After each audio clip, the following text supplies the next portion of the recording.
years later, present day. Kairi, are we still up for tonight? Yuffie asked. She propped herself against the locker next to Kairi's. Kairi smiled and she nodded. Yep. Vanille and I are going to be taking a ride with Tidus and Riku. You're going with Wakka, right? Yuffie nodded and then she spun the lock for her locker. When she opened it, a jet of smelly green liquid shot out and spilled all over Yuffie's shirt. Yuffie gagged at the foul odor that erupted from the green fluid. Kairi covered her mouth as well, and the sound of maniacal laughter erupted from behind Yuffie. Ooh, how sexy. Tell me, Yuffie, I hope you're not trying to seduce me or something, because the perfume you're wearing is unbearable. Yuffie looked behind her and growled a single name. Sora. Sora Shimomura leaned against the locker. His face was etched in an evil grin. However, when he saw the two girls glare at him angrily, he burst into a laugh of satisfaction. Kairi walked in front of Yuffie and met Sora eye to eye. Listen here, you jerk. What makes you give the right to come around and terrorize us? What makes you think that you are so untouchable? Kairi nearly screeched. Sora put on a look of mock hurt. Oh, Kairi. I'm hurt. Really, I am. And here I thought you had a crush on me. Just like your crush on Squall Leonhardt. Kairi's face flushed with anger and embarrassment. Haven't you humiliated me enough at the dance months ago?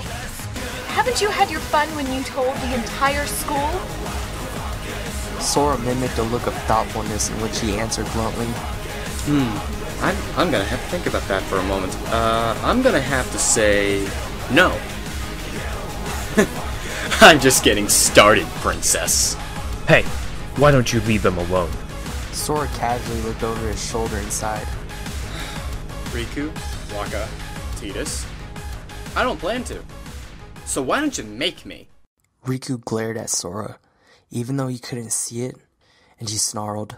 Don't you have the brains to know when to not start a fight, or are you as pathetic as that leather jacket you wear? There was a collection of oohs in the crowd, and Riku smirked, but it seemed that his comment did nothing to Sora, for instead he grinned evilly. Ooh, good one, Riku. Tell me something. Are you ever gonna buck up and tell Vanille you'll like her? Or were you going to tonight during your little midnight candlelit dinner I heard you were planning? Riku's jaw dropped and he began to stutter. Why, you little... Sora smirked. 2 years had been very good to him. Tifa had taught him self-defense. He did swear to her he wouldn't use it unless attacked, and Sora always kept his word to Tifa. Fu taught him how to be stealthy, or to be invisible to his enemies. Pain and Rai showed him intimidation and how to be a wraith to everyone. And Cypher taught him how to be unflinching in the face of confrontation, and put up a confident facade. Yes, indeed, these 2 years had been very good to Sora. He had finally found where he belonged in doing what Cypher said. Do unto others how they do unto you. I heard enough! Tidus shouted. He ran toward Sora and launched his fist at him. Sora sidestepped his punch and stuck his foot out, tripping Tidus, and he slammed right into the lockers. Wakka lunged out and grabbed Sora from behind in a vice-like grip. But it didn't work when Sora leaned his body weight forward and with a hefty shove, threw Wakka next to Tidus. Riku ran at Sora as he was leaning and threw a kick at him, which landed square on his butt. Sora stumbled forward a bit, putting his hands on the locker for support. Riku took this as a sign and ran up to grab him. This was a mistake. Sora had spun around, grabbed Riku's head and slammed it against the metal lockers. Soon the silver-haired boy joined Tidus and Wakka on the floor. What is going on here? A teacher called out from the hall. Sora brushed his jacket and calmly turned to the teacher. I was just walking by here, man, when these three... Sora pointed to Riku, Wakka, and Tidus. Tried to pick a fight with me. I didn't want to fight, but they started to get violent. I tried to walk away and Tidus attacked me. Hey, you started it, you punk! Tidus yelled, but Sora wagged his finger at him. Oh, really, Tidus? Then who threw the first punch? Me or you? Tidus opened his mouth, but no sound came out. Then Yuffie stepped forward and gestured at her shirt. They were only looking after me because this moron planted a stink bomb in my locker. The teacher turned to Sora. Her eyes narrowed. Is this true, Sora? Sora frowned a bit, but then a devilish smirk crossed his face. No, I don't know what she's talking about. But that reminds me, stink bombs. Aren't the chemistry labs working with materials like those? The same class you take, Yuffie? Yes, I do, but... And from what Tifa told me, isn't your homework assignment to use said similar materials for a project? Sora continued, his eyes shining with an evil enthusiasm.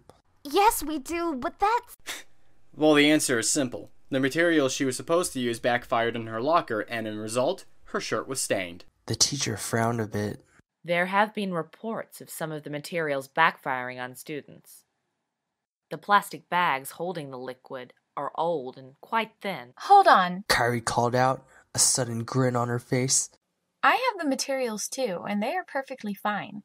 I just put them in my locker, so if I open it and it doesn't shoot out, then Sora has been lying. Sora looked at Kairi. Then in Kairi's surprise, he bowed and answered, Okay, then go ahead and open it. Kairi had to suppress a giggle. There was no way Sora could have rigged her locker in the last minute. It was impossible.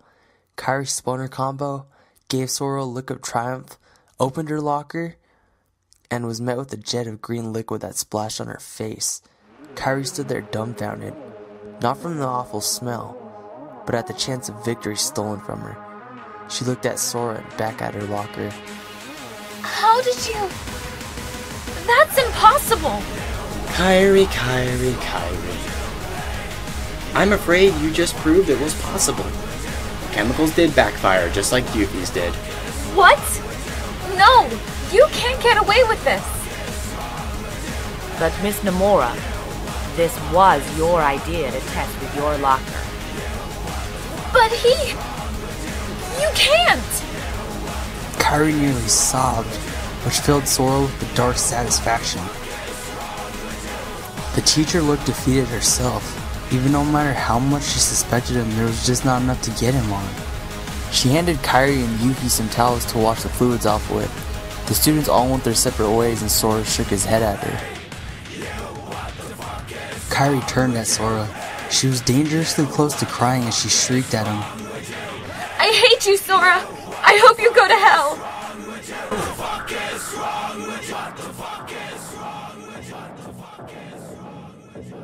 Sora didn't respond to that comment as Kairi and the others walked off, giving Sora nasty glances as they walked off. Sora chuckled at his brilliance. It was a good idea to rig other students' lockers prior to Kairi's, otherwise he really would be found out. As for how Kairi's went off, well, that was a trade secret. He walked over to his locker, opened it, and pulled out his textbooks. Sora nearly jumped at the voice. It was low, deep, and oddly chilling the air. He looked down the halls to see if he could see where the voice came from, but he couldn't see anyone. He shrugged it off and he walked off to his class. He was only halfway down the hall when the voice called out to him again. Sora, remember your promise. Remember our agreement. Sora swore he heard this voice before, but he was feeling really uneasy, so he sped off to his class, hoping to leave the ominous voice behind him.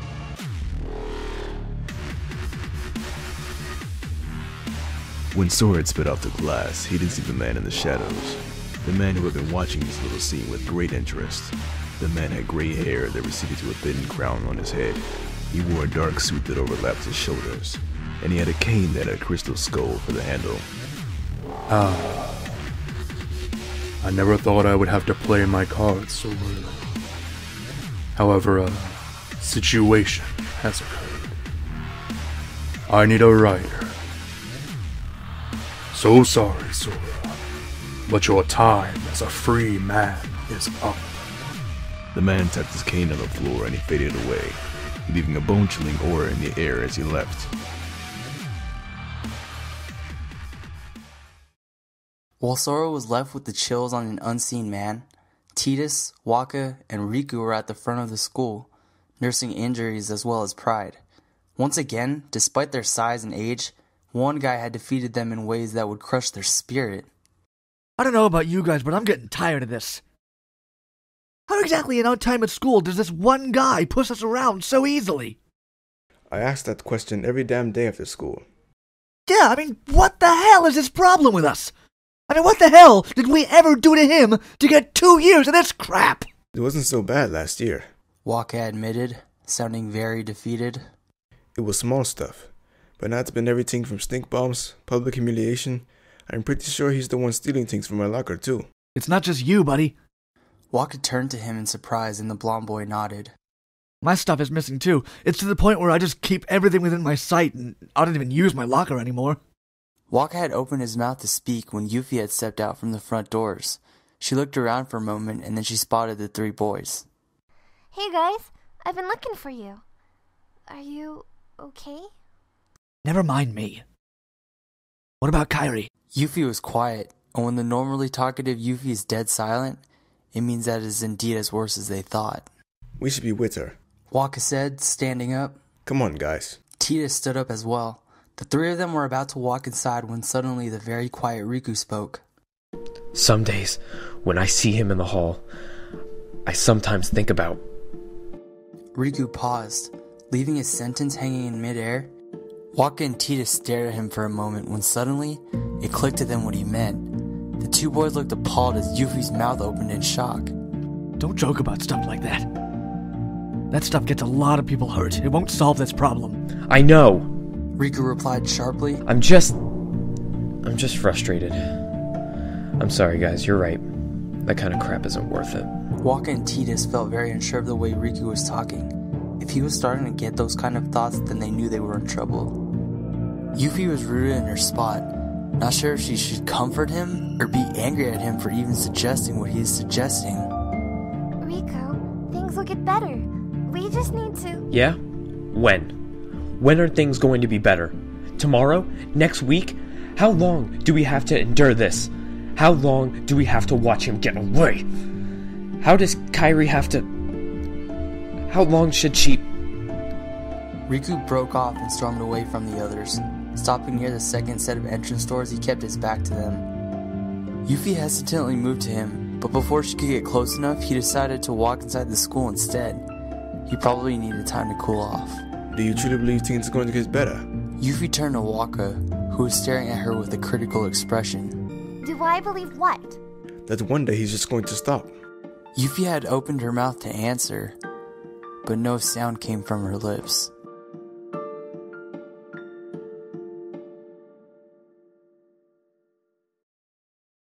Sora, are you okay? Tifa asked as Sora was shuddering oddly. Huh? Ah, I'm great. Well, actually, now that you mention it, I'm feeling oddly cold today. Maybe I'm getting sick or something. Tifa was about to say something when she noticed Kairi and Naminé walk in and take a seat at the far end of the room. Kairi made a point to throw as many nasty glares as she could to Sora, Naminé just avoiding making eye contact with Sora. I heard you stink bomb Kairi and Yuffie this morning. Did you really have to do that? Sora looked at her incredulously. Whoa, what's with the sudden 3rd degree? You never cared about what I do as long as I stayed away from Cloud Strife. I am just saying... Tifa paused, trying to choose her next words carefully. Maybe you should lay low for a while. You've been really pushing the level of teasing with them. A rush of satisfaction went up Sora's spine. He forced away a grin and kept his face impassive. Yeah. Sure, I'll think about it. If Sora had looked up at her face, he would have known Tifa saw right through his little promise. It left her to think what she created those 2 years ago when she introduced him to Cypher. How it changed him. She watched him go from an emotional teenage boy to a cruel, calculating little terror who made a lot of kids' lives miserable. It was something that plagued her nightmares. Like Frankenstein, who was left awake to wonder if her creation really had promise to the world. What stopped her was seeing how happy Sora was with Cypher and his gang, how he belonged with them, probably the most happy she'd seen him. Well, here's something to change your mind. I've been told to give you a message from Cypher. He says, if you want to join the big leagues, don't forget about tonight. Sora whirled his head to Tifa. Wait, they're finally gonna let me in on this project they've been doing for the past year now? Yes. He also told me to ask you to bring the secret stash? Well, Cypher says in order to be accepted in, you have to bring the stuff to the museum on 5th and 4th Avenue. The stash? Sora asked. A flash of worry crossed his face. Oh, alright, yeah, I'll bring it. Tifa suddenly felt a rush of dread and found herself asking the question she didn't want to ask. Do you know what the stash is? Yeah, it's just some power tools and such. For building and repairing. Don't worry about it. Tifa gave a reluctant nod and didn't ask anymore. Sora felt bad about lying to her, but if she knew what the stash was, she'd freak. He did the first time Cypher showed him it, but was assured they weren't going to use it on people. They just needed it to get things that they couldn't get on their own. Any doubt Sora had about it went away. He trusted and owed a lot to Cypher. Whatever he wanted, he would do it for him, no questions asked. Even if it meant doing something dangerous. Then again, it was more of a matter of getting the stuff there safely. I mean, after all, explosives are very dangerous and in capable hands.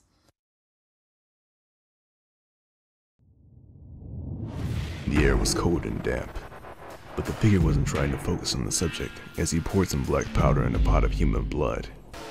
The figure twirled the blood in a circle with a golden finger until a tiny whirlpool was visible in the small pot. He had to resist the urge to lick the blood and stave his pain, but there were more important problems at hand than his own. He studied the ripples the pool of blood made, and with each wave that was made he frowned even more. He didn't think it would happen so soon, and yet it seemed like the perfect time. The binding was weakening.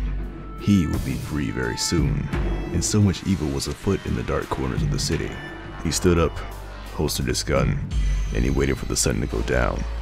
When night comes, he would set out to find the Chosen One before the devil Mephisto could find him. He had heard the rumors but didn't believe it until he felt the chill run up his spine. There was a new Ghost Rider. Though he may be the only one to stop what is coming, but at the cost of his soul? No. No cost was worthy enough for a soul. He had to find him before Mephisto could curse him. He knew what happened to the last Ghost Rider, and if what happened to him was any indication of the fate of Ghost Riders, then it was a moral responsibility to prevent someone else from suffering the same fate. For Ghost Riders don't get happy endings.